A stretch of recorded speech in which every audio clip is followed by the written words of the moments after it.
Hi everybody, welcome to another video in Business Calculus, section 12.5, the fundamental theorem of calculus. Well, just by the name of the title, that is rather important. And in fact it is. So in this section we'll connect between the definite and the indefinite integral. And because indefinite integral we calculate all the antiderivatives.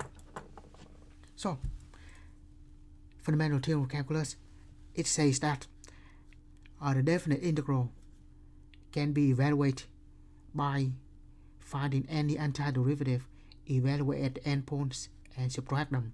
So easy enough. If you can find the antiderivative, any antiderivative, substitute the limit, evaluate at the upper limit, subtract the evaluation at the lower limit. So that's what we have. Very simple enough. Very fundamental. Alright, so that's what we have. So first, ignore the limit. I just treat that as a definite integral. Now we just integrate. Well, integral of x squared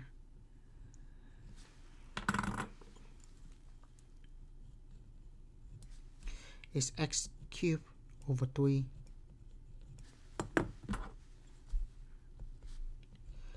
and integral of 4, which is a constant. Just take an x to it. Now, usually we have the plus c as well, but this one is the definite integral, so we do have the limit from 1 to 5. Right? That's how we set 1 to 5. Now, remember in the formula, it says that it is any antiderivative. So it's any antiderivative. So c could be anything. So why don't we choose c to be just 0? And for most of our problem, we just choose c to be 0, so we don't need to evaluate it. And this will rewrite as the 3 will stay at the bottom. So 2 over 3 x cubed plus 4x, evaluate from 1 to 5. Right, now we just simply substitute the upper limit.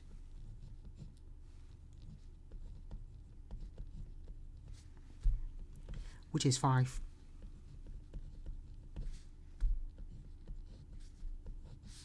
Then subtract when we substitute the lower limit, which is 1.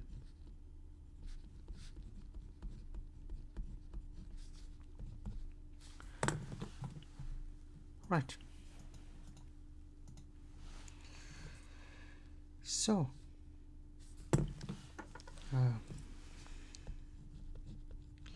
5 cubed is 125. 4 times 5, 20. 1 cube is 2/3. I mean 1 cube is 1 times 2/3 is 2 over 3. And then minus 4 times 1 is 4. Right, so that's what we have.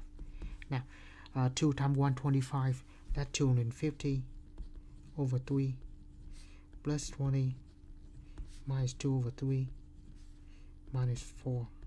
Right. This one have the common denominator of 3, so 250 minus 2, so that's 248 over 3. 20 minus 4 is 16. Right. 248 is not 248 over 3 minus 16. So that's 200. I mean 248 over 3 minus 16. So that's 200 over 3.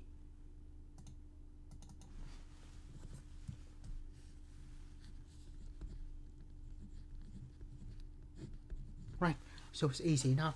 Just find any antiderivative, and conveniently we usually choose the constant to be 0.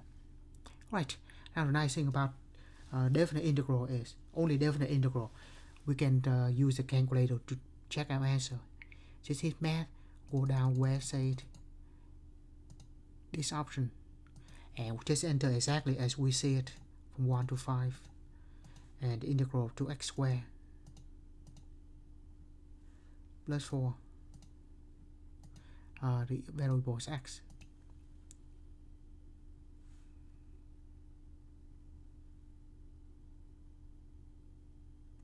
Right, there's something.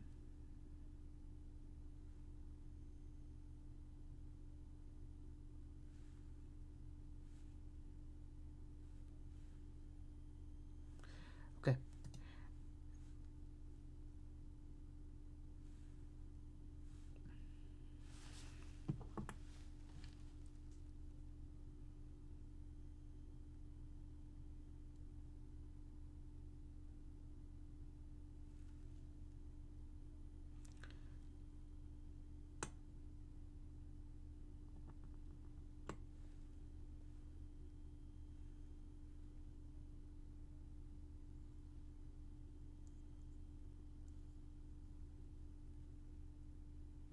Right, simply, well, 20 minus 4, that plus 16. Right, so that is 296 over 3. Sorry, 20 minus 4, that plus 16. Of course, if we convert this to fraction,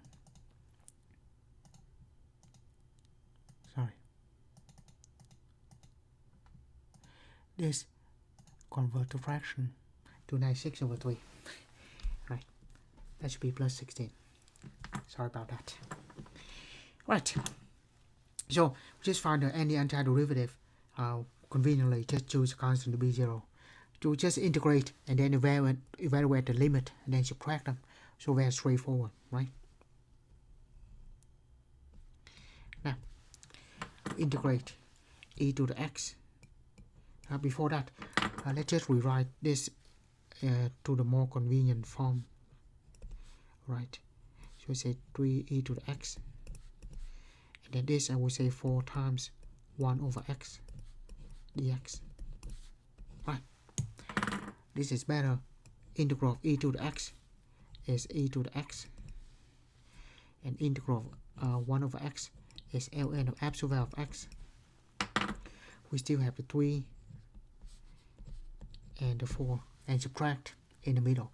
Of course, plus the constant c, but in definite integral where we have the limit, we just choose c to be 0. Evaluate from 1 to 2. Now, we can put 2 in and then put 1 in and subtract them.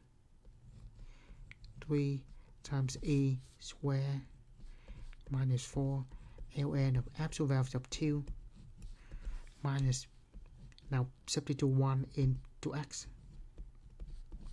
minus 4 ln of 1. Right, so we have 3 e square minus 4 ln of 2. We don't really need the absolute values there. E to the first power is e, and ln of 1 is equal to 0. Right, so this one goes to 0, and that's all we have. Right, let's see. By the way, if you use NTI 83 calculator, it might look differently. Let me just change this to the classic view, and we choose option number 9.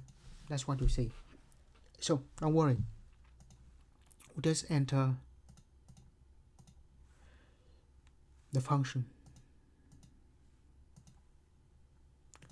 Right, this where x is the variable, we evaluate from 1 to 2. Well, that's what we have. And they say, how do we know if our answer is correct? Well, just enter that in. It will not give you the right answer in this form, but at least it is a nice way to confirm that we did correctly.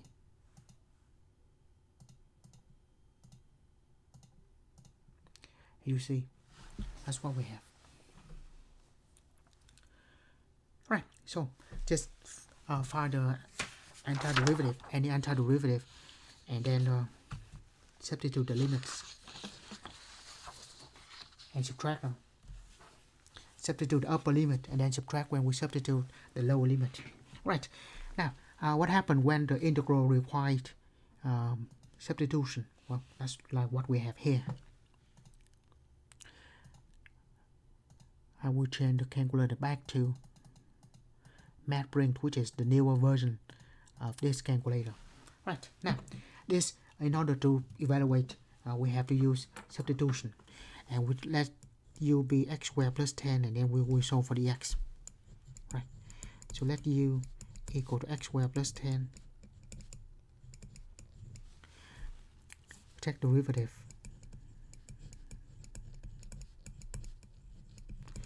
Move the dx. And then divide by the 2x.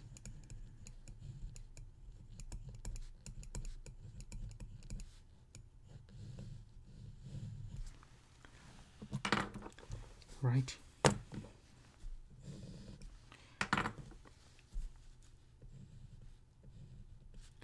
Now the new things here is we do have the limit change from x to u, right?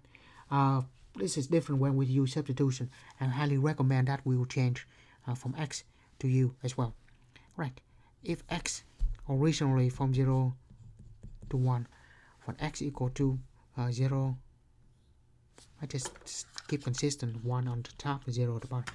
When x equal to 1, u is x squared plus 1, I mean x squared plus 10, we'll make it 11. And when x equal to 0, u equal to 0 squared plus 10, that is 10.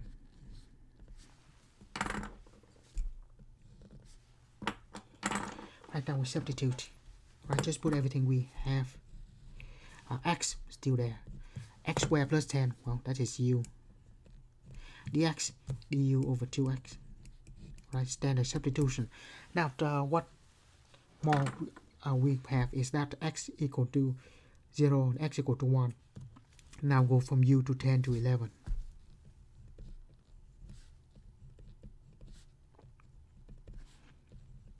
And that is u. Right, let's simplify. The x and the x cancel out. Take out the 2. Stay at the bottom.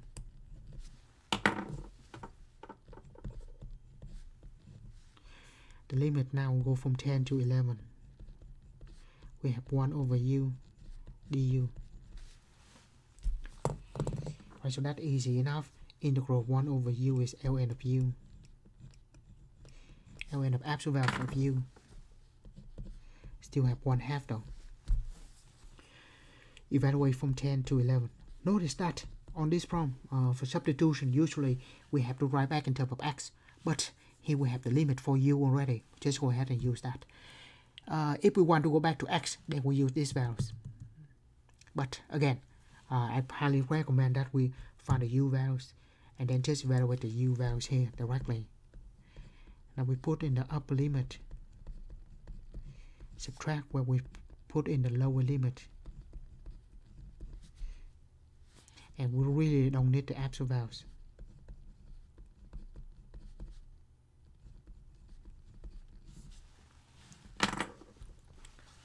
Well, I forgot the 1/2, right? Right, let's see how it works. Let's see if it's correct. Math option number 9, go from 0 to 1. Here we need the fraction alpha y equal a fraction of x over x squared plus 10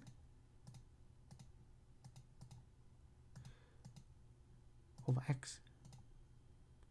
Right, so that's what we have. So how about 0.5 ln of 11 minus 0.5 ln of 10. Right, you see we have the same thing here. By the way, there's a way to simplify this too. If we choose to, we can take the 1/2 inside is a power.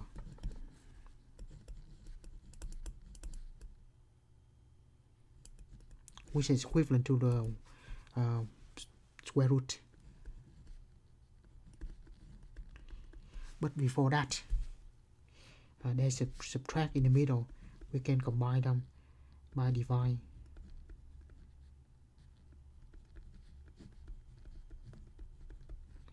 Since both of them have the 1/2, we can just say 11 over 10 to the 1/2. 11 over 10 is 1.1, and 1/2 is square root. So this is ln of square root of 1.1. We can enter the answer in this form or in that form, doesn't matter, because they are the same.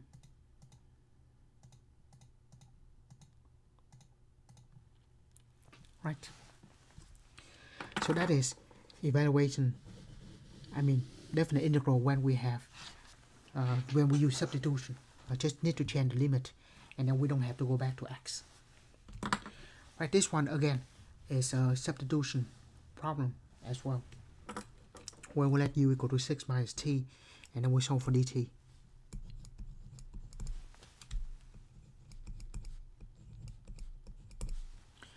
And then we check the derivative and solve for dt.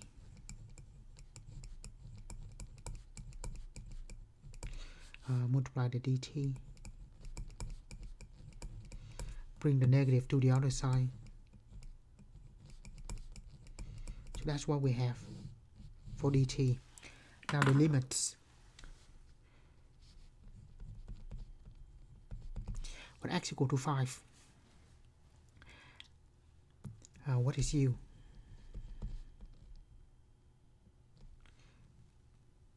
Sorry, when t equal to 5.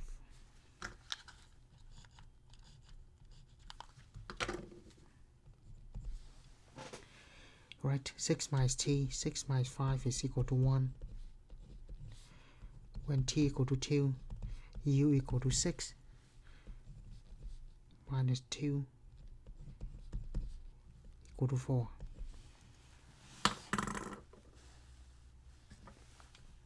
Right, so originally we have t equal to 2 to t equal to 5. Right.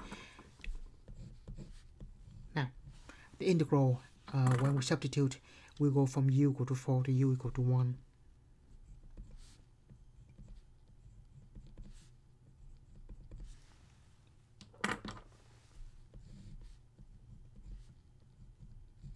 Six minus t is u, and dt is negative du.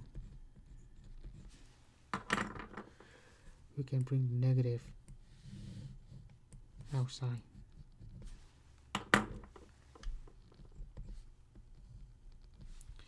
So we have from 4 to 1, and 1 over square root of u du. Right, so that negative 4 to 1. In order to integrate this, we write u to the 1/2 at the bottom, and then we move to the top later.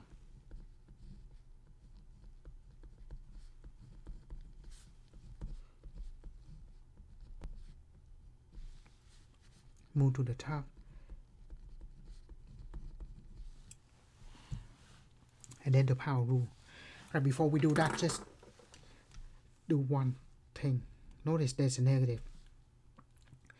If we want to change the sign of the integral, that is the same thing as interchange the limit. So if we interchange the limit, we can just throw away the negative sign. And that is much better, right? Now integral power rule is u increased by 1, negative 1/2 plus 1 is 1/2. That's it. Evaluate from 1 to 4. But divide by 1/2 is multiply reciprocal 2 over 1, which is 2. Yeah. Divide by 1/2 is multiplied by 2 over 1. 2 over 1 is 2. And the power 1/2 is square root. Sorry, forgot the limit. 1 to 4. And now we substitute in the limit. 4 and 1. Square 4 is 2. 2 times 2 minus 2. So that is 2. Right. Let's see if it's correct. Like I said, the calculator does not give us the correct, the exact answer. It is an approximation. However, we can check our answer nicely. it is a lot easier to just type x instead of t, so I just use x and make sure to denote the variable as x. So the answer is 2. Yeah, so straightforward. If we can integrate, find the antiderivative, then the fundamental theorem of calculus will be easy. Just substitute the limit and subtract them. Now there's one application. Actually, there are a bunch of applications. Here's one of them. Application of definite integral is to find the average values of a function. So what is that? Well, say we have the function from a to b. The function, of course, doesn't have to be any restriction. So let's say it go like this. So from a to b,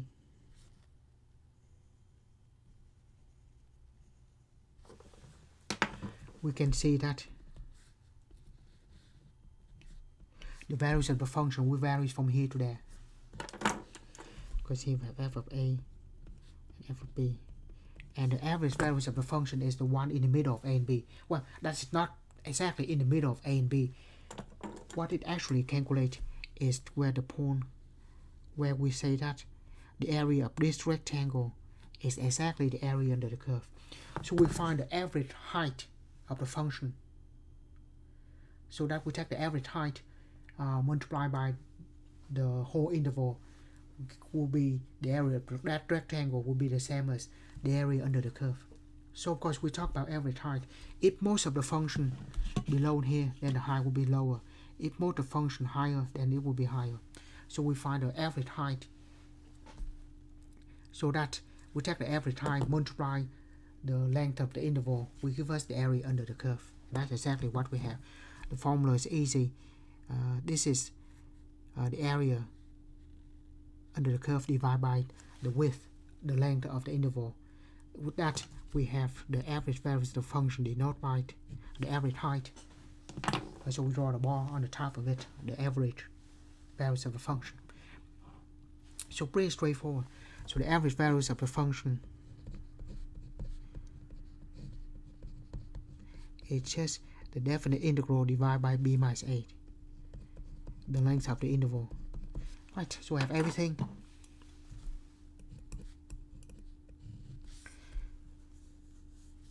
B minus 8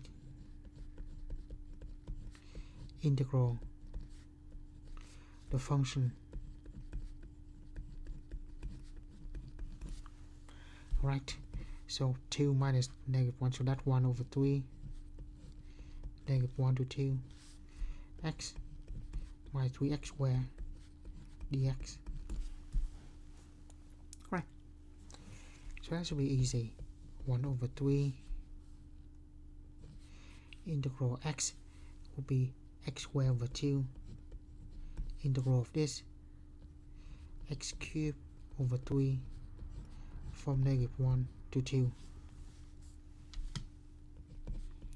So 1 over 3 x squared over 2.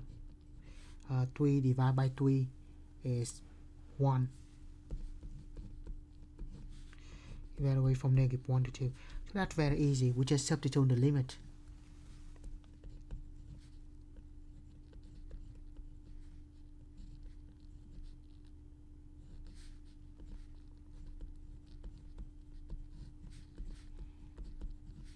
And subtract them.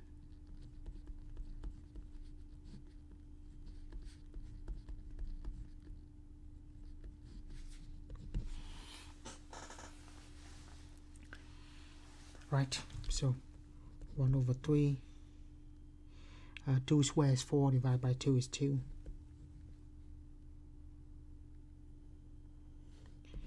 Minus 8.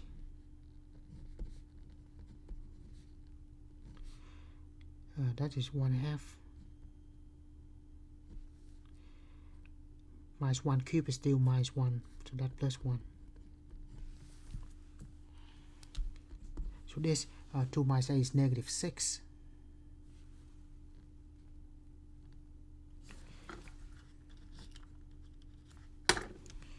One third times minus 6 minus 1/3. 1/2 less 2, 3/2. Well, that's 2 and 3 cancel out, so we have negative 2 minus 1/2 is minus 5/2. So the average value of the function is negative 5/2. Of course, be negative. It doesn't matter. So we have first 1/3, and then the integral from negative 1 to 2 of x minus 3x squared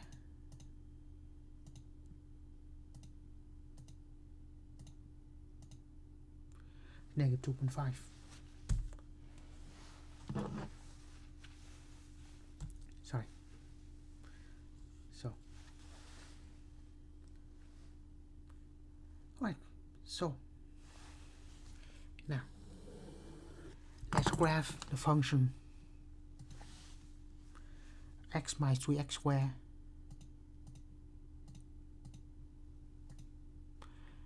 and focus the graph from negative 1 to 2, right? I will change the windows. Just focus from I enter negative 2 to 3, right?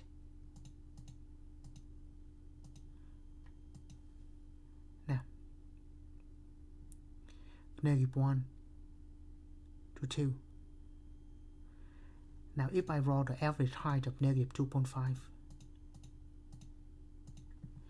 as you see, that is the average value of the function from f of negative 1 and f of 2 are all of them are negative. So that's why we have negative, which makes sense. Now, as you see, the average height here will occur at 1 point something here and negative 0 point something here. So the average value of the function will give us the average height of the function, and that average height multiplied by the width of the interval give us the area under the curve. In this case, it's not the area, but definite integral. Right, and not only that, the theorem we can conclude that there will be a point between negative 1 and 2 that give us that average height, and so we have those 2 points, right? So we find the average height, and we know that the average height occurred at a point, or maybe more than 1 point, from negative 1 to 2. So that's what we have for the average values of the function, and that's all I want to cover in this section. As always, thank you for watching, and see you in another video in business calculus.